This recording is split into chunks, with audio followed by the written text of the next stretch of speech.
Roy Suryo benar-benar memperlihatkan kondisi darurat terkait dengan gangguan kejiwaan yang semakin parah.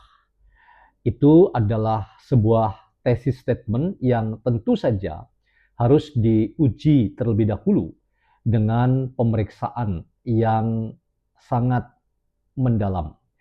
Apa yang saya ingin imajinasikan tentang kondisi kejiwaan Roy Suryo yang semakin mengkhawatirkan dan berada pada keadaan darurat, mungkin itu yang membuat kita punya dasar untuk menjelaskan mengapa Roy Suryo itu terlihat seringkali tertawa dan tertawanya itu tidak pernah mentertawakan diri sendiri, tetapi justru mentertawakan orang lain. Bahkan seringkali ia menyerang harkat martabat orang lain ketimbang ia mengevaluasi dirinya sendiri terkait dengan apakah memang keyakinan saya tentang kebenaran itu benar dalam pengertian berbanding lurus dengan lisan yang benar. Saya punya gugatan moral dan berulang-ulang saya menggugat secara moral bahwa orang yang yakin tentang kebenaran, misalnya ijazah Pak Jokowi itu adalah 99,9% palsu, maka keyakinan itu harus berbanding lurus dengan lisan yang benar pula. Apa yang selalu kita dengar tentang Roy Suryo dan statement-statementnya, misalnya menyebut Kombes Budi Hermanto dengan kata-kata yang tidak elok, kemudian menyebut Kombes Iman Imanuddin juga dengan kata-kata yang tidak elok. Semuanya itu adalah deretan pernyataan-pernyataan yang membuat kita prihatin dan sekaligus kita harus menggugat secara moral. Mengapa? Karena apa yang tersaji di media sosial kita itu adalah bagian dari tanggung jawab kita semua untuk memberikan refleksi dan sekaligus kritik kita yang tidak lepas dari apresiasi kita. Tidak mungkin kita selalu melihat orang lain itu salah, sementara ketika itu diarahkan kepada kita, lalu kita selalu dengan pongah mengatakan, saya adalah sumber kebenaran. Ini adalah cara berpikir yang arogan, dan arogansi pemikiran ini menurut saya justru yang memberikan pesan bahwa kalau itu dikenakan kepada Roy Suryo, maka rasanya kita hampir sepakat bahwa memang ada gangguan kejiwaan yang semakin parah dari orang yang bernama Roy Suryo. Tertawa-tertawa sendiri, tetapi bukan mentertawakan diri sendiri, tetapi justru mentertawakan orang lain. Ia seringkali ngomel dan mencoba untuk menyajikan sebuah pertunjukan wayang.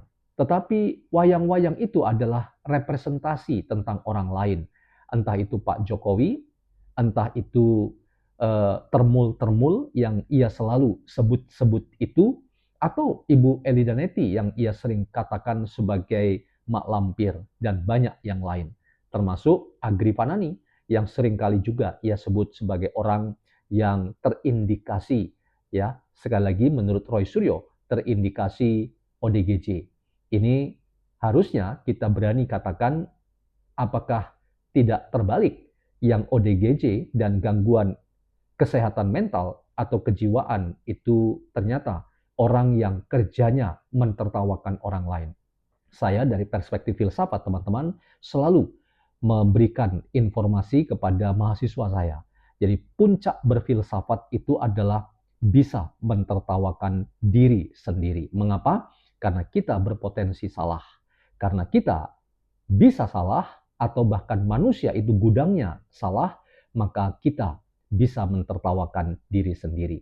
Kalau kita sebaliknya tidak pernah mentertawakan diri sendiri dan tidak pernah ya introspeksi diri, maka gangguan mental atau gangguan kejiwaan parah itu mungkin sedang terjadi pada diri kita. Teman-teman, kita akan bincang ini. Selamat datang dalam channel YouTuber NKRI, sebuah perspektif filsafat dalam membaca fenomena sosial, politik, dan demokrasi di tanah air kita tanpa berpretensi untuk menggiring opini kita mempercayai pandangan-pandangan dalam channel ini. Sekali lagi teman-teman, terima kasih atas atensi, perhatian, dan supportnya. Mari kita perkuat demokrasi kita dengan kesantunan dan keadaban dalam berwacana. Teman-teman, kita akan nonton video. Saya temukan itu di akun TikTok Adenur Saadah RTJ. Ya, ada emak-emak yang saya ingin beri judul, emak-emak ini bongkar ya gangguan kejiwaan Roy Suryo yang semakin parah. Kita simak teman-teman. Nah, coba kita lihat video ini ya. Stres, hampir mirip-mirip kasih dokter respon hasil penelitian gitu. Tapi kalau dia udah bantu dari Sobi, kalau Tevana ini hampir Sobi. Dia nggak bisa tadi. Padahal saya tunggu dia, biasanya kalau dia keluarkan, ya gitu. Kalau podcastnya dia gitu, ya. Terus mau Bang Angger itu seperti apa, Panci? Ketawa cengengesan kayak kau gitu, keluar dari pemeriksaan. Kok kan ada pengalaman, Panci, periksa polisi, residivis. Kalau Bang Angger kan bukan, dia orang baik-baik. Ya wajarlah tegang wajahnya keluar dari pemeriksaan polisi. Beda lah sama kau. Kau udah pengalaman, kau mantan napi, residivis. Tapi kau aja ya, Panci, waktu kau diperiksa itu yang akhirnya nggak jadi ditahan, muka kau aja tegang. Iya nih, contohnya nih. Dan kita insya Allah malam hari ini kita dimulai dengan baik. Terima kasih untuk Polda Metro Jaya. Terima kasih untuk semuanya. Terus maumu seperti apa coba, Roy? Maumu seperti apa Bang Angger itu? Apa begitu keluar kan kau bilang kan kenapa dia nggak? Ya seperti biasa. Dia kan masih waras. Memang kau aja waktu kau diperiksa itu, kau pakai penyangga leher. Begitu jadi tersangka, pura-pura sakit. Bagus kayak Bang Agri. Dia wajar tegang. Dia nggak pernah menjalani pemeriksaan polisi sampai 6 jam. Nggak kayak kau. Begitu diperiksa kau bukan cuma tegang, pakai kursi roda kau.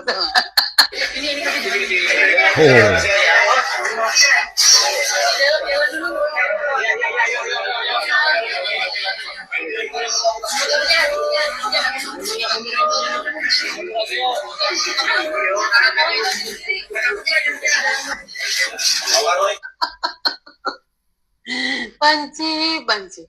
Oh ya, bagus kau persiapkan diri kau untuk persidangan. Jangan sibuk kau buka-buka akun orang, nyari kesalahan orang.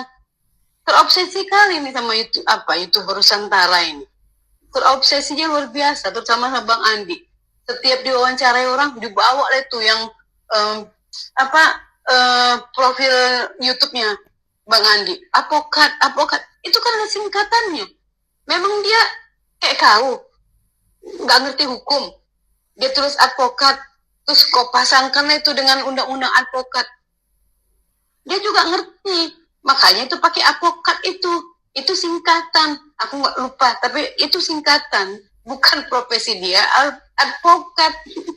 Bukan karena juga salah ketik, tapi kan itu memang dibuat deskripsinya sama adminnya seperti itu. Untuk lucu-lucuan, untuk jadi brandnya Bang Andi. Memang kau yang nggak ngerti hukum, kau yang buat undang-undang, kau pula yang masuk penjara gara-gara undang yang kau buat. Panci, sebentar lagi kita sepi lah, nggak ada konten. Kau kan ntar lagi ya udah P21 masuk lah kau sih. Nggak, kau tengok tadi tiba preskon, habis wajib lapor preskon dia. Biasanya kan mukanya itu kan cetar ya kan, pakai alis, pakai bulu mata palsu, lipstiknya pun merah merona, pucat kali mukanya. Mau dimintanya pula 720-an ini dokumen yang jadi barang bukti. Bengak. Dia bilang kami mau menggugat ini karena kan KIP sudah mengizinkan bahwa itu data harus terbuka. Kami punya legal standing sebagai tersangka. KIP itu juga harus ngerti. Mana mungkin polisi ngasih barang bukti mau dikasih ke tersangka? Itulah betul kan nggak punya legal standing. Dari mana ceritanya barang bukti diberikan kepada tersangka untuk diselidiki? Kami kan peneliti. Ih, aku udah jijik dengar kata-kata peneliti keluar dari orang yang tahu kayak gini.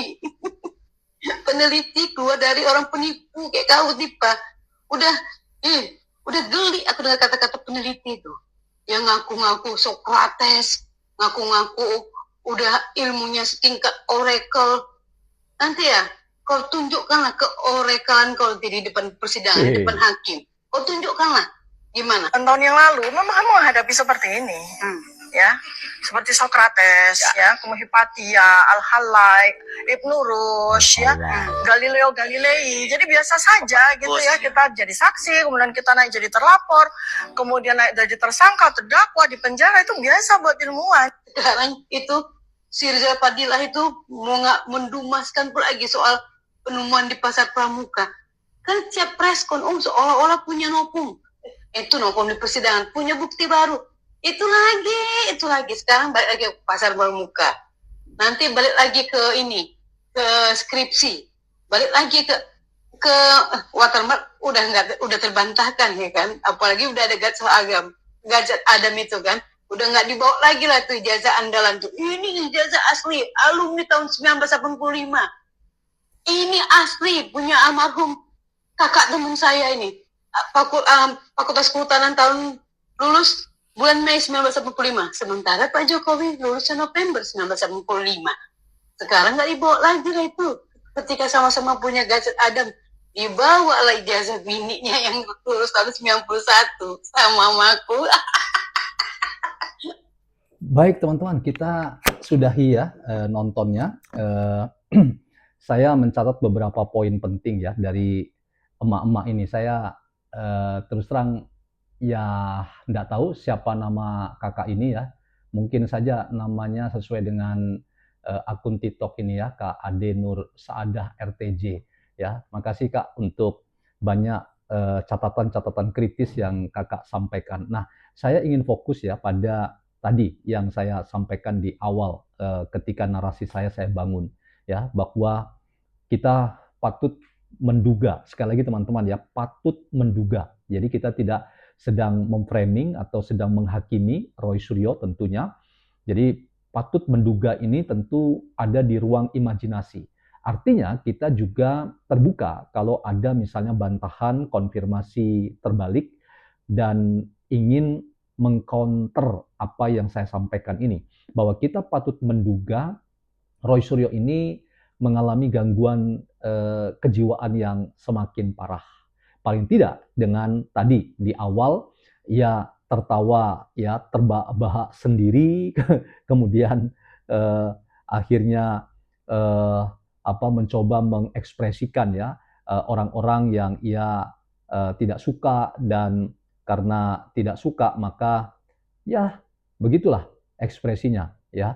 Ia mencoba ya mendramatisasi Agri Fanani ya, Bang Agri Fanani dari YouTuber Nusantara, dan itu semakin membuat kita jadi miris dan sekaligus ya prihatin dan upayanya untuk lagi-lagi mendapat dukungan atau mencari dukungan publik ini merupakan bukti ya bahwa ada banyak isu yang dimunculkan oleh Roy Suryo, tetapi publik semakin cerdas dan publik semakin mengalami juga pencerahan-pencerahan dari upayanya sendiri tentang siapakah sebetulnya Roy Suryo itu ya, kalau ia selalu merasa ia berjuang untuk menegakkan kebenaran, selalu berusaha untuk mengatakan bahwa hanya dia yang benar sementara yang lain itu salah, dan ada banyak ya catatan-catatan yang isinya itu sebetulnya adalah